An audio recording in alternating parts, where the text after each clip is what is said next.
एक कहानी है प्रीतम वालिया की, जो अपनी बीबी पायल के साथ बहुत खुश था। उनका 2 महीने की बेटी थी। प्रीतम अपनी बीबी और बेटी से बहुत प्यार करता था। उनका एक वफादार कुत्ता था जिसका नाम मोती था। मोती को प्रीतम और पायल एक घर की सदस्य की तरह मानते थे। प्रीतम एक बिजनेसमैन था। वो बहुत मेहनत करके अपनी बिजनेस को तरक्की की नई ऊंचाई पर लेकर आया था। दूसरी ओर पायल बहुत सुंदर होने के साथ साथ एक अच्छी नेक दिल की थी। वो भगवान भोलेनाथ की परम भक्त थी। प्रीतम अपनी सारी प्रॉपर्टी पायल और उसकी बच्ची के नाम कर दिया था। ये क्या प्रीतम, आप अपना सारे प्रॉपर्टी मेरी और पिंकी के नाम कर दिए। आपके नाम कुछ भी नहीं रखे। ये आप ठीक नहीं किए। दिन रात मेहनत आप करते हैं और ये प्रॉपर्टी भी आपकी मेहनत की है, इसलिए प्रॉपर्टी आपके नाम रहना चाहिए। प्रीतम, तुम दुनिया की एक ऐसी पत्नी हो जिसके नाम पर मैंने अपनी सारी दौलत कर दिया, लेकिन तुम खुश नहीं हो। तुम्हारी जगह कोई और लड़की होती तो वो खुशी के मारे मेरे गले लग जाती। मैं उन लड़कियों में से नहीं हूँ जो पैसों के लिए अपने पति के गले लगते हैं।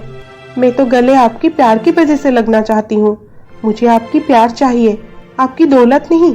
प्यार तो मैंने तुम्हें और पिंकी को बहुत करता हूँ। प्रॉपर्टी तुम दोनों के नाम हो या मेरे नाम पर हो, बात तो एक ही है, क्योंकि तुम दोनों मेरे अपने हो। और ऐसे भी तुम दोनों मुझे छोड़कर कहाँ जाने वाले हो, रहोगे तो मेरे साथ ही। प्रीतम की बातें सुनकर पायल मुस्कुरा देती है। तब प्रीतम की मोबाइल पर कॉल आता है। गीता भाभी का फोन। हेलो भाभी। प्रीतम, तुम्हारे भैया की तबीयत बहुत खराब है। तुम गांव आ सकते हो क्या? हाँ भाभी, आप चिंता मत कीजिए, मैं अभी गांव के लिए निकलता हूँ। पायल, गीता भाभी का कॉल था। रंजीत भैया का तबीयत ठीक नहीं है, मुझे अभी गांव के लिए निकलना पड़ेगा। ठीक है प्रीतम, आप गांव जाइए। आप अपना ख्याल रखना और मुझे कॉल करते रहना। उसके बाद प्रीतम गांव के लिए निकल पड़ता है। भाभी, भैया कैसे है? अभी थोड़ा ठीक है, वो आराम कर रहे हैं। तुम अंदर आओ। सुनिए जी, प्रीतम आया है। प्रीतम, तू आ गया? ये आप कैसी हालत बना कर रखे है भैया, आपको क्या हुआ है? प्रीतम की बातें सुनकर रंजीत रोने लगता है। आप रो क्यों रहे हैं? भाभी, भैया को क्या हुआ है? प्रीतम, सब अपनी नसीब का खेल है। तकदीर की लकीरों को कौन मिटा सकता है भला? भाभी, पहेलियां मत बुझाइए, साफ साफ बोलिए कि बात क्या है। प्रीतम, तुम्हारी भेजे हुए पैसों से तुम्हारी भैया ने एक राशन का दुकान खोला था। दुकान ठीक से चल रहा था, इसलिए हमने विक्की को पढ़ने के लिए हॉस्टल में रखा। सब कुछ ठीक चल रहा था। तुम्हारे भैया दुकान की कारोबार को आगे बढ़ाने के लिए उनकी पूरी गांव की जमीन बेच दिए, लेकिन कुछ महीनों में तकदीर हमारा साथ नहीं दिया। दुकान की कारोबार में नुकसान होने लगा, जिसकी वजह से तुम्हारे भैया एक घर भी बेच दिए। अब एक घर भी हमारा नहीं रहा। इसी महीने की आखिरी तारीख को हमें एक घर खाली करना पड़ेगा। ये बात पर तुम्हारे भैया को बहुत बड़ा सदमा लगा है, जिसकी वजह से उनकी तबीयत दिन ब दिन खराब होने लगा है। कल की ही बात देख लो, उनको चक्कर आया और वो गिर गए। ये तो शुक्र है भगवान का जो एक घर पर थे और मैंने उन्हें देखकर तुरंत डॉक्टर को बुला लिया, वरना क्या हो जाता पता नहीं। अब तो हमें ये चिंता सता रही है कि हम विक्की को कैसे हॉस्टल में रखकर पढ़ाएं। उसकी स्कूल का, हॉस्टल का फीस देने के लिए भी हमारे पास पैसे नहीं है।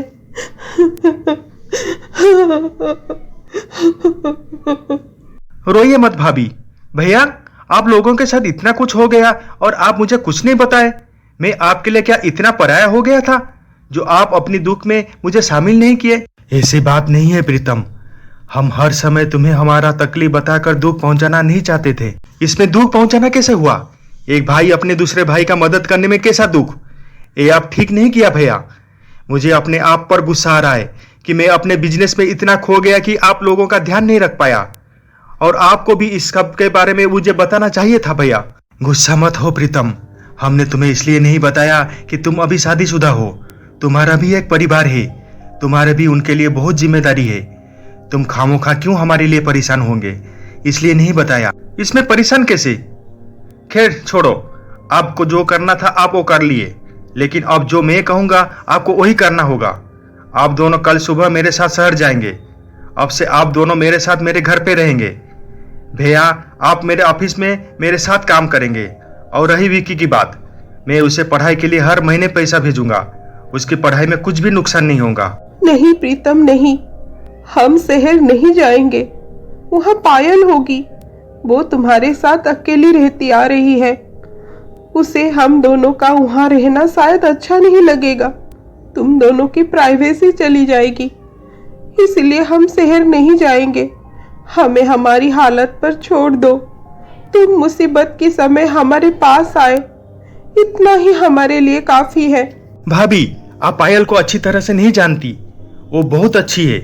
उसे अगर मैं आप लोगों के बारे में बताऊंगा तो वो खुद सामने आके बोलेगी कि मैं आप लोगों को शहर लेकर आऊं। अगर आपको मेरी बात पर भरोसा नहीं है तो मैं आपकी तसल्ली के लिए पायल को फोन करता हूं। उसके बाद प्रीतम पायल को फोन करता है और सब कुछ बोलता है। प्रीतम, आप सही कह रहे हैं। आप भैया भाभी को यहाँ शहर ले आओ, वो दोनों हमारे साथ रहेंगे। और ऐसे भी वो दोनों तुम्हारे भैया भाभी हैं। मुसीबत में हमें उनका साथ देना चाहिए प्रीतम। थैंक यू पायल, मुझे समझने के लिए। हम सब कल सुबह शहर आ जाएंगे। भैया भाभी, अब तो पायल ने भी हाँ कर दी है। अब तो आप दोनों को शहर जाने में कोई दिक्कत तो नहीं है। उसके अगले दिन प्रीतम रंजीत और गीता को शहर लेकर आता है। रंजीत और गीता प्रीतम की आलीशान घर देखकर हैरान हो जाते हैं। भैया भाभी, अंदर चलिए। पायल, ये रंजीत भैया और ये गीता भाभी है। पायल रंजीत और गीता की पैर छूकर उनकी आशीर्वाद लेती है।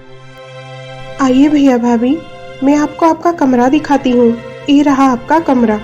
आप दोनों अब आराम कीजिए। अगर आपको कुछ जरूरत पड़ी तो आप मुझे बोलिए।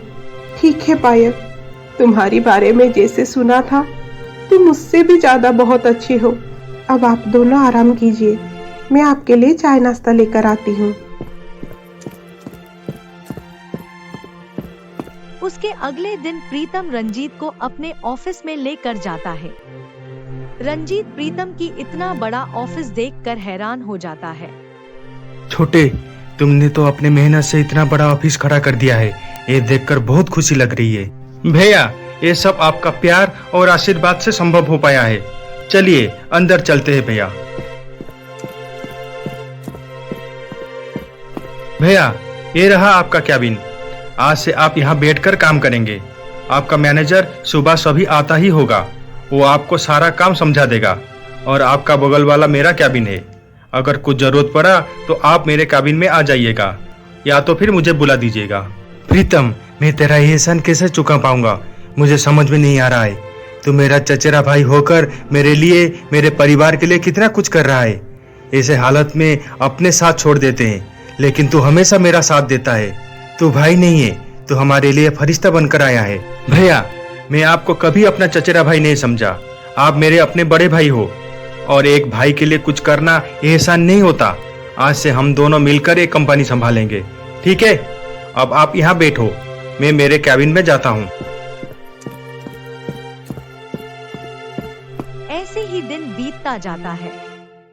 रंजीत और गीता प्रीतम और पायल की घर में अच्छी तरह से रहने लगते हैं। रंजीत भी बहुत जल्दी ऑफिस का काम सीख जाता है। फिर एक दिन सर, यूएसए वाली प्रोजेक्ट के लिए रैमसन कंपनी से मेल आया था। यूएसए में उनका एक मीटिंग है जिसमें आपको उन्होंने इनवाइट किया है। अच्छा सुभाष, ये प्रोजेक्ट तो हमारे लिए बहुत इम्पोर्टेंट है। हाँ सर, ये प्रोजेक्ट हमारी कंपनी के लिए बहुत इम्पोर्टेंट है। आपको वहाँ जाना चाहिए। हाँ, तुम सही कह रहे हो सुभाष। ऐसे ये मीटिंग कब है? कमिंग मंडे को है। अच्छा ठीक है, तुम कल शाम की फ्लाइट बुक कर दो।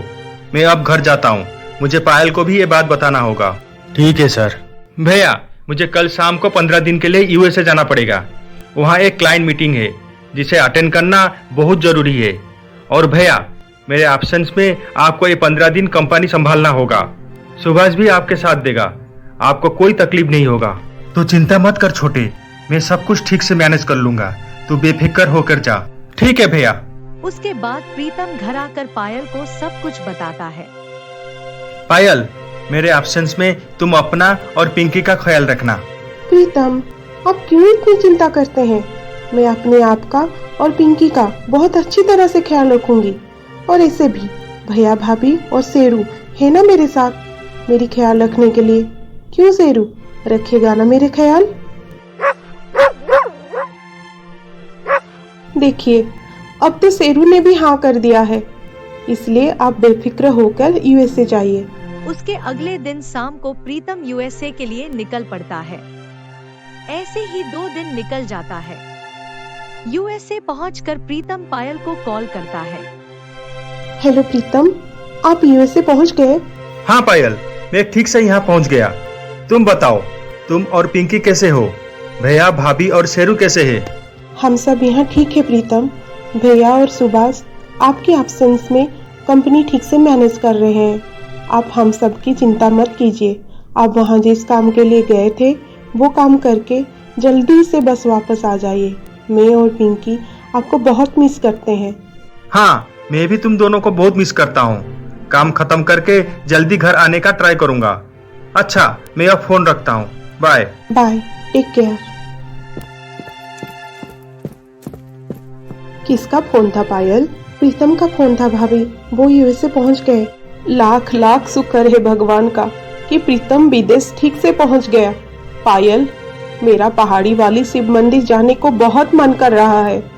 मैं मन ही मन सोची थी कि जब तुम्हारे भैया की तबीयत ठीक हो जाएगा और हमारी सिचुएशन थोड़ा सा बेहतर हो जाएगा, तब हम पहाड़ी वाली शिव मंदिर में दर्शन करने जाएंगे। ये तो बहुत अच्छी बात है भाभी। मैं अभी ड्राइवर को बोल देती हूँ, वो कल सुबह आपको और भैया को मंदिर दर्शन करने के लिए ले जाएगा। पायल, हम चाहते थे कि तुम भी हमारे साथ चलो, और ऐसे भी तुम यहाँ घर में अकेली रहकर क्या करोगी?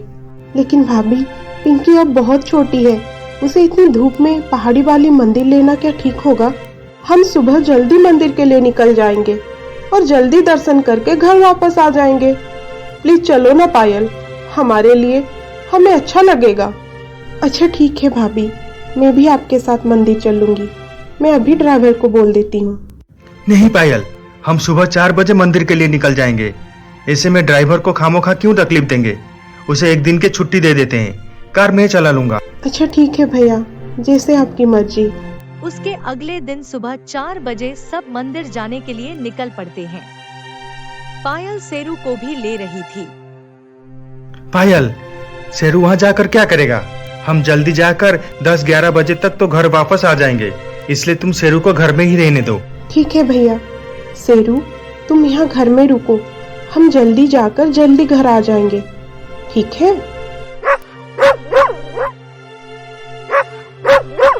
क्या हुआ शेरू, तुम्हें भी मंदिर जाना है? जब प्रीतम आएंगे हम सब फिर से मंदिर चले जाएंगे।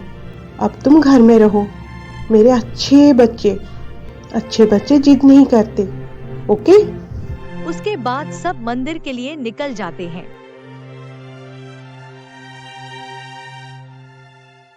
वो सब कार में बैठ कर जाते हैं। कार रंजीत ड्राइव करता है। वो कार को एक पहाड़ी वाली रास्ते पे रोकता है। भैया, यहाँ से मंदिर तो बहुत दूर है, आप कार यहाँ क्यों पार कर दिए? पायल, बहुत देर तक कार चल रहा था। मैंने कार इसलिए रोका ताकि हम सब थोड़ा कार से बाहर निकले, ताकि इस छोटी सी बच्ची को इस खुली आसमान में थोड़ा सा टहलाने को मिल जाए। उसे अच्छा लगेगा। कुछ समय यहाँ फ्रेश हवा में रुककर फिर से मंदिर के लिए निकल जाएंगे। आप सही बोल रहे हैं भैया। उसके बाद सब कार से बाहर निकलते हैं। वाह भाभी, ये जगह तो बहुत सुंदर है। कितनी अच्छी हवा चल रही है। जी तो करता है कि यहाँ पे एक घर बनाकर रह जाऊं। घर का तो पता नहीं पायल, लेकिन मैं तुम्हें यहाँ हमेशा के लिए रोक सकता हूँ। तुम अब यहाँ अपना आखिरी सांस तक रुक सकती हो। भैया, ये आप क्या कह रहे हैं? मैं तो कुछ समझी नहीं। बहुत जल्दी तुम सब कुछ समझ जाओगी पायल। इतना कहकर रंजीत पायल को मारने के लिए बंदूक दिखाता है। ये देखकर पायल डर जाती है। भैया, ये आप क्या कर रहे हैं? मैं जो कर रहा हूँ सही कर रहा हूँ। इतना कहकर रंजीत पायल गोली चलाता है। पायल घायल होकर नीचे गिर जाती है। मरने से पहले तो तुझे एक बार पूरी सच्चाई जाननी ही पड़ेगी पायल। सुन, हमने गांव से शहर प्रीतम की दौलत के लालच में आए थे। तेरे घर पर आने के बाद पता चला कि प्रीतम उसकी पूरी जायदाद तेरी और पिंकी के नाम कर दिया है। ये बात जानने के बाद कैसे हम प्रीतम की जायदाद हमारे हाथ में लेंगे, ये सब दिन रात सोचते रहे। तब हमें तुम्हें मारने का आइडिया आया। क्या इसका मतलब आप लोग मुझे यहाँ मंदिर जाने के बहाने बनाकर मारने के लिए आए थे? हाँ पायल, हाँ, हम तुझे मारने के लिए ही यहाँ लेकर आए थे, क्योंकि जब तू मरेगी उसके बाद प्रीतम बेचारा दुख के मारे अकेला पड़ जाएगा। उसी समय हम प्रीतम को बहला फुसला कर उसे इमोशनल करके उसकी सारी प्रॉपर्टी हमारे नाम करा लेंगे, और एक बार उसकी प्रॉपर्टी हमारे नाम हो गया तो हम उसे और साथ में तुम्हारी इस बेटी को भी तुम्हारी तरह जान से मार देंगे। ये सब हमारा प्लान का एक हिस्सा था। तुम दोनों इतने गिर जाओगे ये मैं कभी सपने में भी नहीं सोचा था। तुम दोनों को क्या लगता है कि तुम लोग मुझे मारने के बाद प्रीतम और मेरी बेटी को भी मार दोगे और प्रीतम की प्रॉपर्टी को हड़प लोगे? मैं तुम लोगों को ऐसा कभी नहीं करने दूंगी। तू हमें रोकेगी? तू तो अब मरने वाली है। भगवान के पास जाकर वहां देखना कि हम तुम्हारे पति और बेटी के साथ क्या क्या करते हैं। ऐसे कहकर रंजीत पायल को पहाड़ी से नीचे धकेल देता है। तब पायल की जान चली जाती है। उसके बाद रंजीत और गीता पिंकी को लेकर घर के लिए रवाना होते हैं।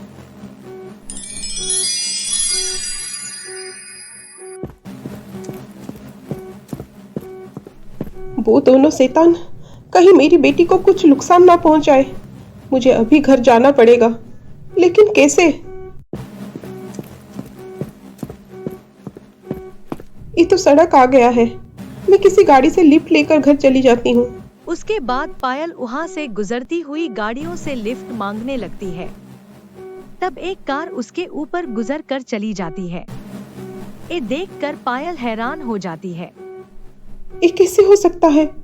ये कार मुझ पर गुजरने के बावजूद भी मैं जिंदा कैसे हूँ? कहीं मैं नहीं। उसके बाद पायल दौड़ते दौड़ते उस पहाड़ी की पास जाती है। वो वहाँ पर उसकी लाश को देखकर हैरान होती है और रोने लगती है। मेरी बच्ची अब उन जालिमों के पास है। मुझे जल्दी से घर पहुँचना होगा। उसके बाद पायल दौड़कर घर पहुँचती है। तब वो देखती है। गीता, अच्छा होता इसको भी उसकी माँ के साथ ऊपर भेज देते। जब से हम उसे घर लेकर आए हैं तब से ये रोती जा रही है, चुप होने की नाम ही नहीं लेती। अरे यार गीता, इसे चुप करवाओ, वरना मैं अभी और इसी वक्त इसको माँ के पास पहुँचा दूंगा। ऐसी गलती करने की कभी सोचना भी मत रंजीत। ये बच्ची हमारे लिए सोने की अंडे देने वाली मुर्गी है। ये जिंदा रहेगी तो हम उसकी बाप से लाखों कमा सकते हैं। अगर इसे कुछ हो गया तो प्रीतम का शक हमारी तरफ आ जाएगा। इसलिए इस बच्ची का जिंदा रहना बहुत जरूरी है। लेकिन तुम चिंता मत करो, हम इसे प्यार से नहीं रखेंगे। इस बच्ची को डरा कर धमका कर उसे हमारी कंट्रोल में रखेंगे। तुम सही कह रहे हो गीता, लेकिन प्रीतम को पायल की मौत के बारे में बताना तो पड़ेगा। मैं अभी उसे कॉल करता हूँ। इतना कहकर रंजीत प्रीतम को कॉल करता है। प्रीतम, तुम जल्दी घर आ जाओ। पायल अब हमारे बीच नहीं रही। क्या? ये आप क्या कह रहे हो भैया? ये सच नहीं हो सकता। आप झूठ बोल रहे हैं। ये झूठ नहीं है, ये सच है। हम सब आज सुबह पहाड़ी वाली शिव मंदिर गए थे। वहाँ पहाड़ों की खूबसूरती का नजारा हम सब देख रहे थे। तब अचानक से पायल की पता नहीं कैसे पैर फिसली, वो नीचे खाई में गिर गई। हम ये सारे बात पुलिस को बता दिए हैं। वो वहाँ जाकर इन्वेस्टिगेट कर रहे हैं। तू जल्दी से इंडिया आजा प्रीतम, हमें बहुत चिंता हो रहा है। हाँ, मैं आज ही इंडिया के लिए निकलता हूँ भैया। प्रीतम को इंडिया आने के लिए कम से कम 2 दिन तो लग ही जाएंगे। तब तक इस बच्ची का क्या करें? क्या करना है? इसे यहाँ घर पर रखकर खाना खाने होटल चलते हैं। इसे भी बहुत जोर से भूख लग रही है। ऐसे कहकर गीता सोफे के ऊपर बच्ची को रख कर लंच करने होटल चली जाती है। पिंकी भूख के कारण रोने लगती है। ये सब पायल देखती है। वो गीता और रंजीत के जाने के बाद पिंकी के पास आती है। मेरी बच्ची, तू रो मत। मैं जानती हूँ तुझे भूख लग रही है। मैं अभी तुझे दूध पिलाती हूँ। इतना कहकर पायल पिंकी को अपनी गोदी में उठाना चाहती थी, लेकिन वो अपनी बच्ची को पकड़ नहीं पा रही थी, क्योंकि पायल एक आत्मा थी। ये क्या? मैं अपनी बच्ची को पकड़ नहीं पा रही हूँ। ये क्या हो रहा है मेरे साथ? मैं अभी मेरी बच्ची को दूध कैसे पिलाऊंगी? ये बात सोच सोच कर पायल की आत्मा रोने लगती है और खुद को बहुत बेबस सोचती है। इतने में गीता और रंजीत लंच करके घर वापस आते हैं। ओहो, ये बच्ची अभी तक रो रही है। इसे चुप कराओ गीता, वरना मैं पागल हो जाऊंगा इसकी रोने की आवाज सुनकर। चुप कराओ इसको। चिंता क्यों कर रहे हो रंजीत? मैं अभी इसे छत पर छोड़कर आती हूँ। उसकी रोने की आवाज अब तुम्हें नहीं आएगी। तुम जाओ, रूम में आराम करो। उसके बाद गीता पिंकी को छत पर छोड़ कर आती है। कड़ी धूप के कारण पिंकी और भी जोर जोर से रोने लगती है। ये देखकर पायल और भी बेबस हो जाती है और फुट फुट कर रोने लगती है।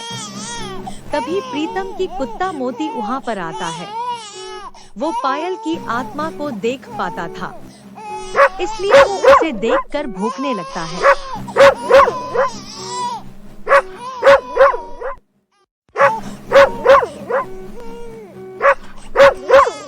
मोती, तू मुझे देख पा रहा है?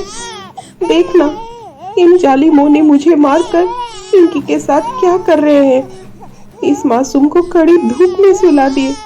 मैं पिंकी को पकड़ नहीं पा रही हूँ। तू कुछ कर मोती, पिंकी को यहाँ से लेकर जा। ये सुनकर मोती पिंकी को उठाकर कमरे में लेता है और उसे दूध पिलाता है। दूध पीकर पिंकी चुप हो जाती है। ये देखकर पायल खुश हो जाती है। मोती, मैं तेरा ये एहसान कभी भूल नहीं पाऊंगी। तू मेरे लिए एक फरिश्ता से कम नहीं है। मोती, अब तो बस प्रीतम घर वापस आने का इंतजार है मुझे। तब गीता वहाँ पर आती है। ये बच्ची यहाँ कैसे आई? इसे तो मैं छत पर छोड़कर आई थी। जरूर इस कुत्ते ने पिंकी को यहाँ लेकर आया होगा। मैं अभी इस कुत्ते की खबर लेती हूँ। जब गीता मोती के पास जाती है, तब मोती गुस्से में आकर भौंकने लगता है और गीता को काटने उसकी पीछे भागता है। ये देखकर गीता डर के मारे इधर उधर भागने लगती है। मोती उसकी पीछे भागता है। मोती से बचने के लिए गीता एक रूम के अंदर घुस जाती है और दरवाजा बंद कर देती है। उसके अगले दिन प्रीतम घर पहुंचता है। देख ना प्रीतम, ये क्या हो गया?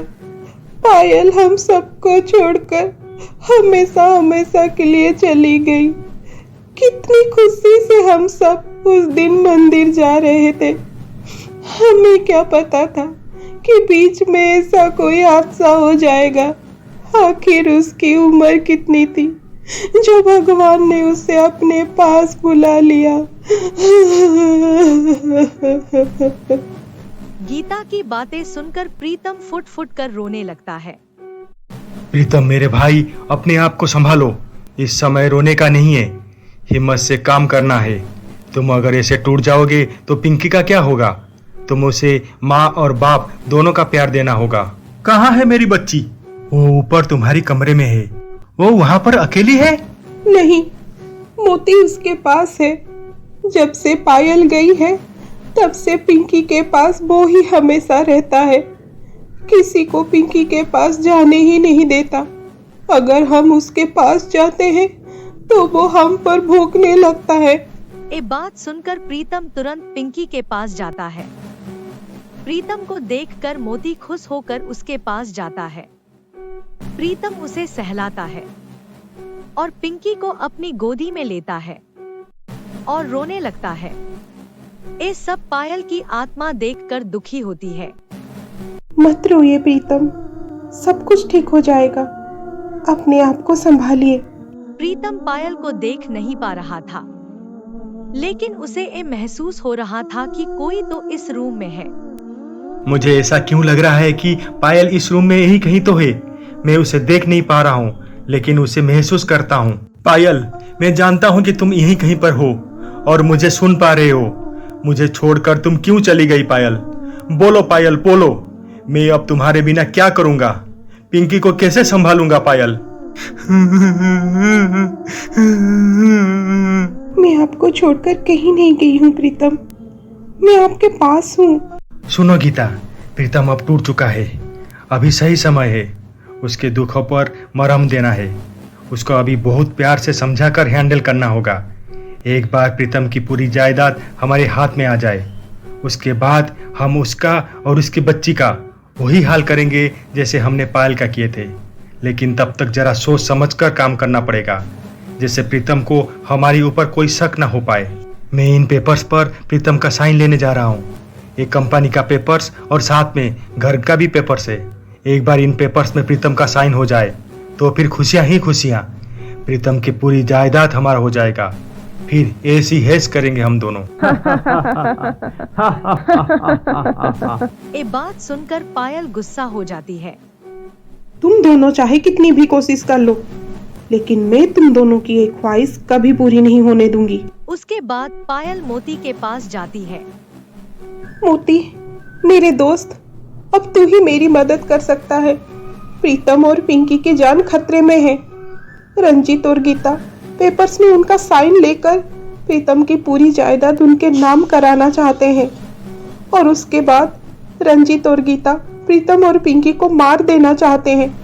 तू कुछ कर मोती, तू जैसे भी हो प्रीतम को पेपर्स में साइन करने से रोक ले। प्लीज मोती, उन्हें बचा ले। पायल की बातें सुनकर मोती भौंकने लगता है और तुरंत प्रीतम के पास जाता है। प्रीतम, मैं जानता हूँ कि तेरे दिमाग की हालत अभी ठीक नहीं है, लेकिन कंपनी के वर्कर्स लोगों को पेमेंट करने के लिए इस पेपर्स में तुम्हारा साइन चाहिए। अगर तुम साइन कर लोगे तो वर्कर लोगों का पेमेंट हो जाएगा। ठीक है भैया, पेपर्स दीजिए, मैं साइन कर देता हूँ। ये देखकर मोती रंजीत की हाथ से वो फाइल लेकर दौड़ता है। उसे देखकर रंजीत और प्रीतम भी उसके पीछे भागते हैं। मोती उस फाइल को लेकर स्विमिंग पूल में फेंक देता है और जोर जोर से भौंकने लगता है। ये देखकर प्रीतम हैरान हो जाता है। ये मोती को अचानक से क्या हो गया है? ये ऐसे बिहेव क्यों कर रहा है? ये तो वैसे नहीं था। आखिर बात क्या हो सकती है? मुझे ऐसा क्यों लग रहा है मोती कुछ मुझे बताना चाहता है, लेकिन क्या, जो मैं समझ नहीं पा रहा हूँ। देखा प्रीतम, ये मोती कैसे पागल हो गया है। उसे काबू में करना होगा, वरना वो हमें नुकसान पहुंचा सकता है। भैया, अब चिंता मत कीजिए, ये मोती का मैं ख्याल रखूंगा। पायल के प्रति मोती का बहुत लगाव था। शायद पायल जाने के वजह से मोती ऐसा बिहेव कर रहा है, इसलिए मैं आगे से इसका ख्याल रखूंगा। आप चिंता मत कीजिए, चलिए यहाँ से। शाबाश मोती, तुमने आज साबित कर लिया कि तुम मेरे सबसे अच्छे और सच्चे दोस्त हो। थैंक यू दोस्त। I am proud of you Moti, I am proud of you. Moti, तुझे हो क्या गया है? तू अब इस तरह की बिहेव क्यों करने लगा है? तुझे पता है वो पेपर्स कितने इम्पोर्टेंट थे? मैं जानता हूँ पायल के जाने के बाद तू बहुत अकेला पड़ गया है। पायल को बहुत मिस कर रहा है। पायल को तो याद मैं भी बहुत करता हूँ मोती, लेकिन हम कर भी क्या सकते हैं? पायल जहाँ गई है हम उसे वापस तो नहीं ला सकते हैं ना। इसलिए हम दोनों को बहुत समझदारी से एक दूसरे का साथ देकर आगे बढ़ना होगा। पिंकी का ख्याल रखना होगा, और ऐसे भी हमारे साथ अब रंजीत भैया और गीता भाभी है ना। हम सब मिलकर इस सदमे से जरूर बाहर निकलेंगे, तो चिंता मत कर। रंजीत और गीता के नाम सुनकर मोती फिर से जोर जोर से भौंकने लगता है। ये देखकर प्रीतम फिर से हैरान होता है। ये मोती रंजीत भैया और गीता भाभी के नाम सुनकर इतना गुस्सा क्यों हो गया? भौंकने क्यों लगा? आखिर बात क्या है जो मोती मुझे बताना चाहता है, लेकिन मैं उसके बात समझ नहीं पा रहा हूँ। उधर रंजीत और गीता मोती की हरकत से परेशान थे। ये कुत्ता आज हमारा बना बनाया खेल बिगाड़ दिया। अगर ये हर वक्त प्रीतम के पास रहेगा तो हमको हमारे इरादे में कभी कामयाब नहीं होने देगा। इस कुत्ते का तो कुछ ना कुछ करना ही पड़ेगा। उसके बाद रंजीत और गीता एक प्लान बनाते हैं। अगले दिन वो दोनों मोती की खाने में बेहोशी का दवा मिला देते हैं, जिसे खाने पर मोती बेहोश हो जाता है। उसके बाद रंजीत मोती को लेकर जंगल में छोड़ कर आता है। उस कुत्ते को हमने इतना दूर छोड़कर आए हैं कि जब उसे होश आएगा तो वो घर कभी पहुंच नहीं पाएगा। और उससे पहले अगर वो किसी जंगली जानवर के सामने आ गया तो समझो वो कुत्ता ईश्वर का प्यारा हो जाएगा।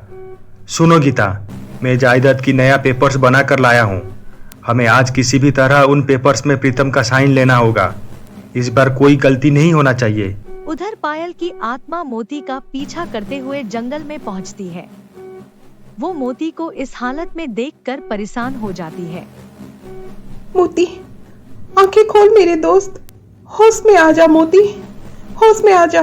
पायल की आत्मा मोती को होश में लाने के लिए भागते हुए नदी के पास जाती है। वो नदी से पानी लाने की कोशिश करती है, लेकिन वो पानी को पकड़ नहीं पाती है। ये देखकर वो बहुत बेबस हो जाती है। वो दुख के मारे पास में स्थित एक शिव मंदिर को जाती है और उधर रंजीत घर पहुंचकर जायदाद की पेपर्स में प्रीतम का साइन लेने जाता है। प्रीतम, इस पेपर में तुम्हारा साइन चाहिए। कल तो मोती की वजह से तुम पेपर्स में साइन नहीं कर पाए, इसलिए आज फिर से मैं नया पेपर्स बनाकर लाया हूँ। मोती आने से पहले प्लीज जल्दी से तुम इन पेपर में साइन कर दो, वरना पता नहीं आज फिर वो क्या करेगा। आप चिंता मत कीजिए भैया, मोती ऐसा अब कुछ नहीं करेगा। मैंने उसे कल बहुत अच्छी तरह से समझाया है। ऐसे मोती कहाँ है? आज सुबह से मुझे दिखाई नहीं दे रहा है। प्रीतम, तुम मोती का चिंता क्यों करते हो? होगा वो घर पे कहीं। कुत्ता है और इसलिए कुत्ते वाली हरकत तो नहीं छोड़ेगा वो।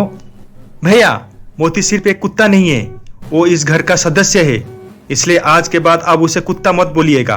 अरे प्रीतम, तुम तो नाराज हो गए भाई। मैं तो बस ऐसे ही कह दिया था। प्लीज तुम गुस्सा मत हो और इस पेपर्स में साइन कर दो। उसके बाद प्रीतम पेपर्स में साइन कर देता है। उधर पायल की आत्मा भगवान शिव जी के आगे फुट फुट कर रोती है। ये आपने क्या किया प्रभु? मेरे साथ ऐसा क्यों किया? मैं तो आपकी भक्त थी ना, दिन रात आपकी पूजा करती थी, तो फिर आपने मेरे साथ ऐसा क्यों किया? उन जालिमों ने मुझे धोखे से मार दिए। अब उनका नजर प्रीतम की जायदाद के ऊपर है। वो मेरी बच्ची और मेरी प्रीतम को भी मार देना चाहते हैं। मैं मेरी बच्ची और मेरे पति को बचाने के लिए कुछ नहीं कर पा रही हूँ। मैं अब एक आत्मा हूँ, इसलिए मैं किसी भी चीज को अब पकड़ नहीं पा रही हूँ। यहाँ तक कि मैं मेरी बच्ची को भी गोदी में ले नहीं पा रही हूँ, उसको दूध पिला नहीं पा रही हूँ। एक मोती ही था जो मेरी मदद करता था, लेकिन उन जालिमों ने पता नहीं उसके साथ क्या किया। वो अब बेहोश है। दया करो प्रभु, मुझ पर दया करो, मुझे शक्ति दो, जैसे कि मैं अपनी बच्ची और अपने पति का रक्षा कर पाऊं, उन जालिमों से उन दोनों को बचा पाऊं। प्लीज भोलेनाथ, मुझ पर दया करो। मेरी पुकार सुन लो भगवान, मेरी पुकार सुन लो।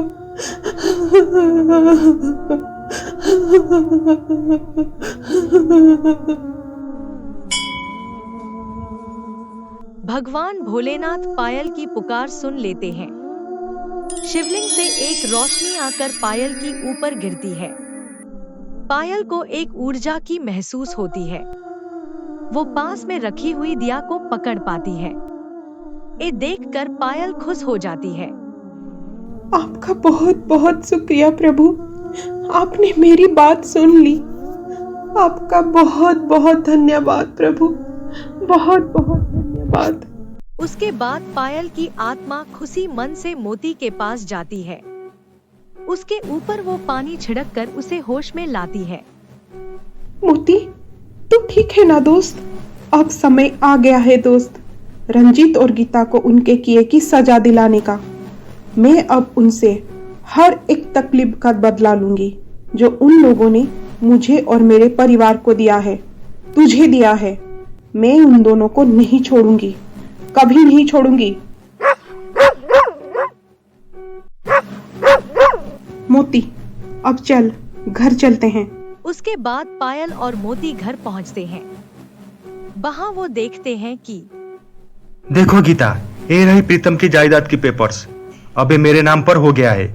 अब प्रीतम का घर, ऑफिस सब मेरे नाम पर हो गया है। अब प्रीतम का इस घर पे कोई काम नहीं है। आज ही मुझे उसका और उसकी बच्ची का कुछ न कुछ अंजाम करना होगा। फिर कल हम दोनों इस घर में राज करेंगे, राज। ये बात सुनकर पायल गुस्सा हो जाती है और वो रंजीत और गीता के पास जाकर वो फाइल रंजीत की हाथ से खींच कर ले जाती है और उन दोनों को मारने लगती है। ये देखकर रंजीत और गीता डर जाते हैं। कौन है यहाँ, कौन है? ये बात सुनकर पायल फिर से उन दोनों को मारने लगती है। तुम दोनों मेरी बच्ची और मेरे पति को मारना चाहते हो? मेरी प्रीतम की जायदाद हड़पना चाहते हो? मैं तुम दोनों को ऐसा कभी करने नहीं दूंगी। अब मैं अपनी पति और बच्ची का ख्याल और उनका रक्षा करूंगी। ऐसे कहकर पायल उन्हें फिर से मारने लगती है। वो दोनों डर के मारे वहां से भाग जाते हैं।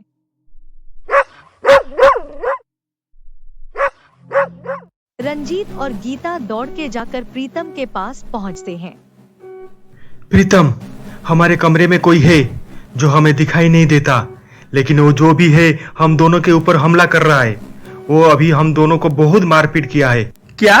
ये आप क्या कह रहे हैं भैया? ये कैसे हो सकता है? हाँ प्रीतम, तुम्हारे भैया सच कह रहे हैं। हमारे कमरे में कोई तो है जो हमें दिखाई नहीं देता है। ठीक है भाभी, चलिए आपके रूम में देखते हैं कि कौन है वहाँ। यहाँ पे तो कोई नहीं है। आप दोनों खामोखा डर रहे हैं। नहीं प्रीतम, कुछ देर पहले यहाँ पर कोई था, लेकिन अब पता नहीं कि वो कहाँ पर है। भैया भाभी, मुझे लगता है कि ये आपका कोई भ्रम है। सो रिलैक्स, मुझे आज ऑफिस जाना है, कुछ जरूरी काम है। भाभी, पिंकी का ख्याल रखना। भैया, आप चल रहे हैं मेरे साथ आज ना ऑफिस? नहीं प्रीतम, आज तुम्हारे भैया कहीं नहीं जाएंगे। वो यहाँ घर पर मेरे साथ रहेंगे। मुझे बहुत डर लग रहा है प्रीतम। ठीक है भैया, आप आज घर में रहो, मैं आता हूँ। प्रीतम जाने के बाद रंजीत और गीता जब खाना खाने के लिए बैठते हैं, तब पायल की आत्मा वहाँ पर आती है। वो रंजीत और गीता की खाने की प्लेट को खींचकर हवा में घूमती है। ये देखकर रंजीत और गीता बहुत डर जाते हैं। तुम कौन हो और हमारे पीछे क्यों पड़े हो? मैं कौन हूँ ये तुम दोनों को बहुत जल्द पता चल जाएगा। तुम दोनों ने मेरी बच्ची के मुंह से निवाला छीना था ना। अब मैं देखती हूँ कि तुम दोनों कैसे खाना खाते हो। उसके बाद पायल फिर से उन दोनों को मारने लगती है। वो दोनों फिर से डर के मारे दौड़े के अपने कमरे में चले जाते हैं। सुनो रंजीत, प्रीतम का घर आने का वक्त हो गया है। हमें पिंकी के पास जाना पड़ेगा। उसके बाद रंजीत और गीता पिंकी की रूम में जाते हैं। जी तो करता है इसको अभी मैं उसके माँ के पास भेज दूं। जब देखो ये रोती रहती है। चुप कराओ ना गीता उसे। तुम चिंता क्यों करते हो रंजीत? कुछ दिन की तो बात है। एक बार प्रीतम की जायदाद हमारे हाथ आ जाए, फिर इसे और इसके बाप को बहुत जल्दी ऊपर पहुंचा देंगे। ये बात पायल की आत्मा सुन रही थी। वो गुस्सा हो जाती है और पिंकी को गीता की हाथ से ले आती है और उनको चांटा मारती है। ये देखकर रंजीत और गीता डर जाते हैं। तुम दोनों मेरी बच्ची और मेरे पति को फिर से मारने के बारे में सोच रहे हो? मैं ऐसा होने नहीं दूंगी। मैं मेरी बच्ची और पति का रक्षा खुद करूंगी। उसके बाद पायल फिर से उन दोनों को मारने लगती है। ये देखकर रंजीत और गीता दौड़कर घर से बाहर चले जाते हैं। सुनो रंजीत, मुझे लगता है कि इस घर पे कोई आत्मा का वास है। चलो हम दोनों गांव हमारे घर चले जाते हैं। हमें अब प्रीतम की जायदाद से कोई लेना देना नहीं है। अगर जान बची तो हम बाद में भी बहुत पैसे कमा लेंगे। नहीं गीता, इस घर से कहीं नहीं जाएंगे। प्रीतम के दौलत पाने के लिए मैंने पायल को मारा है और न जाने क्या क्या किया है। मुझे जैसे भी हो प्रीतम की पूरी जायदाद चाहिए। लेकिन कैसे रंजीत? इस घर में कौन सी शक्ति है जो हमें प्रीतम की जायदाद हड़पने के लिए रोक रही है? जो पिंकी और प्रीतम की रक्षा कर रही है, उसके बारे में हमें कुछ नहीं पता। उस शक्ति की होते हुए हमें प्रीतम की जायदाद कैसे मिलेगी? इसलिए कह रही हूँ कि ये जायदाद वगैरह छोड़ो और चलो गांव चलते हैं। नहीं गीता, नहीं। प्रीतम का जायदाद मेरा बरसों का सपना है। मैं उसे जैसे भी हो पा कर रहूंगा। और रही उसी शक्ति के बारे में पता लगाने का, वो भी बहुत जल्दी पता चल जाएगा। सुनो गीता, तुम्हें तो पता होगा सिद्धि बाबा के बारे में। हाँ, मैंने गांव में सुना था उनके बारे में, लेकिन वो तो पहाड़ी में किसी गुफा में रहते हैं ना? हाँ वही। वो एक सिद्ध पुरुष है। बहुत तप करने के बाद उन्हें शक्ति मिला है। वो हमारे मदद कर सकते हैं। हाँ रंजीत, तुम ठीक कह रहे हो। चलो जल्दी से सिद्धि बाबा के पास चलते हैं। उसके बाद रंजीत और गीता सिद्धि बाबा के पास जाते हैं। वो बाबा के चरणों में बैठकर उनसे विनती करते हैं। प्रणाम बाबा, हमें बचा लीजिए, हमें बचा लीजिए बाबा। हम बहुत कष्ट में हैं, बहुत मुश्किल में हैं, बहुत मुसीबत में हैं। हमें बचा लीजिए बाबा, हमें बचा लीजिए। क्या हुआ तुम्हारे साथ? बाबा, पता नहीं हमारे घर में ऐसी कौन सी शक्ति है जो हमारे जीना हराम करके रखी है। वो हमको दिखाई नहीं देती है, लेकिन हम उसे महसूस करते हैं। वो हमें बहुत परेशान करती रहती है। ना वो हमें ठीक से खाना खाने देती है और ना ही कोई काम ठीक से करने देती है। उसकी वजह से हम दोनों बहुत परेशान हैं। बाबा जी, दया करके हमारी मदद कीजिए। उस बुरी शक्ति से हमें बचाइए। हाँ बाबा, दया कीजिए। अगर आप हमारी मदद नहीं करेंगे तो वो बुरी शक्ति हमारा पीछा नहीं छोड़ेगी, हमें मार डालेगी वो।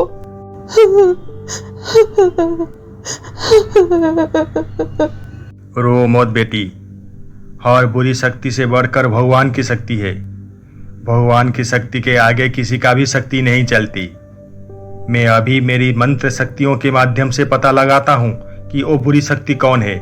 उसके बाद बाबा जी अपनी आंखें बंद करके ध्यान में बैठते हैं।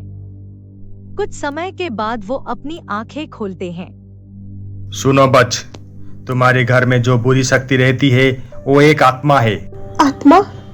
किसकी आत्मा बाबा जी? वो एक औरत की आत्मा है। लेकिन तुम दोनों चिंता मत करो। तुम दोनों अब घर जाओ। तुम दोनों के घर पहुंचने से पहले मैं उस बुरी आत्मा को अपनी शक्तियों के माध्यम से यहाँ कैद कर लूंगा। एक बार वो कैद हो जाए तो वो तुम्हारा कुछ नुकसान नहीं कर पाएगी। अब तुम दोनों बेफिक्र होकर घर लौट जाओ। आपका बहुत बहुत धन्यवाद बाबा जी, बहुत बहुत धन्यवाद। उसके बाद रंजीत और गीता बाबा जी का आशीर्वाद लेकर घर चले जाते हैं। उनके जाने के बाद बाबा जी अपनी शक्तियों के माध्यम से पायल की आत्मा को बुलाते हैं। मुझे क्या हो रहा है? मेरी शक्ति काम नहीं कर रही है। मुझे ऐसा क्यों लग रहा है कि मुझे कोई शक्ति जैसे अपनी तरफ खींच रही हो। मोती, पिंकी का ख्याल रखना, मैं अभी आई।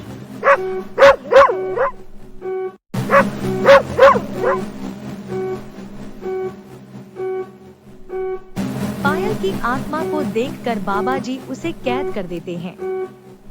कौन है आप और मुझे यहाँ क्यों लेकर आए हैं? छोड़ दीजिए मुझे। ये आग मैं सहन नहीं कर पा रही हूँ। छोड़ दीजिए मुझे। मैं आपका क्या बिगाड़ा हूँ जो आप मुझे यहाँ कैद कर दिए?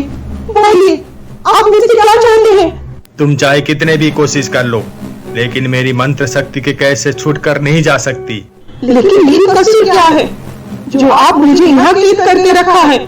तुम्हारा कसूर ये है कि तुम दो भोले भाले लोगों को परेशान करती हो, उनको मारती हो, उनको उनके घर में शांति से रहने नहीं देती।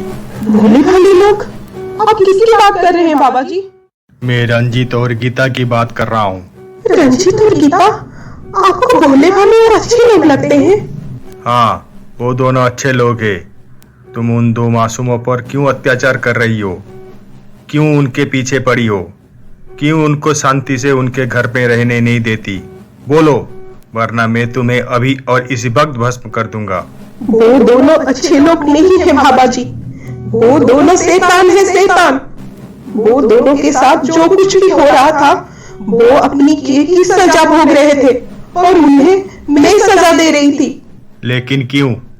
तुम एक आत्मा हो और तुम्हें किसी को सजा देने का कोई हक नहीं है। हक है बाबा, आप तो त्रिकालदर्शी हो, आप सब देख पाते हो। आपने तो अपनी मंत्र शक्ति से ये देख लिया कि मैं रंजीत और गीता को परेशान कर रही हूँ, लेकिन क्या आपने ये देखा कि उन दोनों जालिमों ने मेरे साथ क्या किया है? मेरी फूल सी छोटी सी बच्ची और पति के साथ क्या किया है? क्या आप मेरी और मेरे परिवार के बारे में नहीं देख पाए हैं बाबा? बोलिए बाबा, बोलिए, एक तरफा न्याय आप कैसे कर सकते हैं? उन जालिमों ने मेरी पति की जायदाद पाने के लिए मुझे धोखे से मार दिया। क्या आपकी आंखों ने ये देख नहीं पाया? उन दोनों ने मेरी फूल जैसी बच्ची को कड़ी धूप में भूखे प्यासे रख दिया। क्या आप ये भी देख नहीं पाए? उन दोनों ने मेरी शेरू को भी नुकसान पहुंचाया। उन दोनों ने अब मेरी बच्ची और मेरी पति को मारना चाहते हैं। तो क्या ये भी आप देख नहीं पा रहे हैं बाबा? क्यों नहीं देख पा रहे हैं आप? आप तो त्रिकालदर्शी हो ना, तो फिर आप मेरी मदद क्यों नहीं कर रहे हैं? मुझे छोड़ दीजिए बाबा, मेरी पति और मेरी बच्ची को मेरी जरूरत है। मुझे उनको उन जालिमों से बचाना है बाबा। मेरी पति और मेरी बच्ची की रक्षा करनी है। मुझे मेरी शक्तियों के साथ छोड़ दीजिए बाबा, छोड़ दीजिए, वरना कोई भी माँ और कोई भी पत्नी आपके ऊपर विश्वास नहीं करेगा बाबा। प्लीज मुझे छोड़ दीजिए।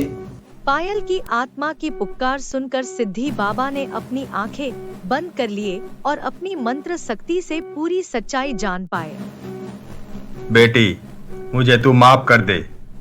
तुझे मैं यहाँ लाकर बहुत बड़ी गलती कर दी। तेरी बच्ची और पति की जान खतरे में है। जा उनकी रक्षा कर। मैं तुझे मुक्त करता हूँ और तेरी सारी शक्तियाँ भी तुझे वापस करता हूँ। जा, तू यहाँ से जल्दी से जा। उसके बाद बाबा जी पायल की आत्मा को मुक्त करते हैं। बेटी, मैं तुझे मुक्त करने के साथ साथ और एक शक्ति भी देता हूँ कि तुझे तेरी पति कुछ समय के लिए देख पाएगा। जब तेरी इंतकाम पूरा हो जाएगा तू सबको छोड़कर ही चली जाएगी। तेरी आत्मा को शांति मिलेगी। आपका बहुत बहुत धन्यवाद बाबा जी, मैं आपकी उपकार कभी नहीं भूलूंगी। उसके बाद पायल की आत्मा चली जाती है। रास्ते में वो शेरू को देखती है। शेरू, पिंकी की जान खतरे में है। मैं पिंकी के पास जा रही हूँ, तू प्रीतम को लेकर वहाँ पहुँच। पायल की बात सुनकर शेरू दौड़कर प्रीतम के पास जाता है। उधर रंजीत और गीता पिंकी को उस पहाड़ी के पास लाते हैं जहाँ वो पायल को मार के फेंक दिए थे। गीता, अब चूहा और बिल्ली का खेल खेलना बहुत हो गया। इसको भी इसके माँ के पास पहुँचा देते हैं। जब प्रीतम आएगा तब हम उसे भी अपने रास्ते से हटा देंगे। उसके बाद प्रीतम की पूरी जायदाद हमारा हो जाएगा। हाँ रंजीत, तुम सही बोल रहे हो। अब तो इससे बचाने इसकी माँ भी नहीं आएगी, क्योंकि वो तो अब बाबा जी की कैद में है। क्या ढोंग रचाए हमने बाबा जी के सामने। बेचारे बाबा जी हमारी झूठी मूठी आंसुओं की कैद में फंस गए और हमारी बात पर यकीन करके पायल की आत्मा को हमेशा हमेशा के लिए कैद कर दिए। अब देर मत करो गीता, इस बच्ची को इस खाई में फेंक दो। जब गीता पिंकी को घई में फेंक रही थी तब पायल की आत्मा वहाँ पर पहुँचती है। वो पिंकी को गीता की हाथ से खींच कर ले जाती है और उसे एक चांटा मारती है। मेरी होते हुए तुम दोनों मेरी बच्ची और मेरी पति का कोई नुकसान कर नहीं सकते। मैं हमेशा उन दोनों की रक्षा करूंगी। पायल, तुम्हें तो बाबा जी ने कैद कर दिया था ना? हाँ, मुझे बाबा जी ने कैद कर दिए थे, लेकिन जब इन्हें मेरी सारी सच्चाई पता चली तो उन्होंने मुझे मेरी परिवार की रक्षा करने के लिए और तुम दोनों को अपनी किए की सजा दिलवाने के लिए छोड़ दिए। अब तुम दोनों मेरी हाथ से बच नहीं पाओगे। उसके बाद पायल गीता और रंजीत को मारने लगती है। जब वो मार रही थी तब गीता फिसलकर घई में गिर जाती है। तब शेरू प्रीतम और पुलिस लेकर वहां पहुंचता है। पुलिस को देखकर रंजीत डर के मारे अपनी गुनाहों का कबूल करता है। उसके बाद पुलिस रंजीत को गिरफ्तार करता है। तब वहां पर बाबा जी पहुंचते हैं। बेटी, अब तुम्हारे पास कुछ समय बची है। इस समय में तुम अपने पति और बच्ची को मिल सकती हो। उसके बाद तुम्हारी आत्मा को मुक्ति मिल जाएगी। जाओ बेटी, अपनी पति से बात करो। पायल, ये क्या हो गया?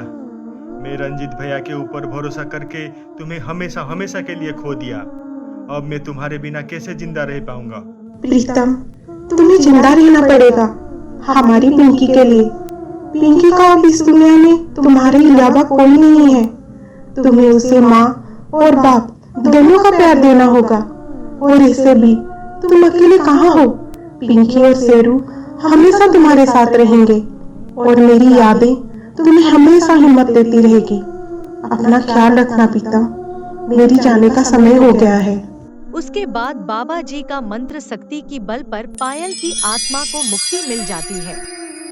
उसके बाद प्रीतम उसकी बेटी पिंकी और शेरू को लेकर पायल की यादों के साथ खुशी से रहता है।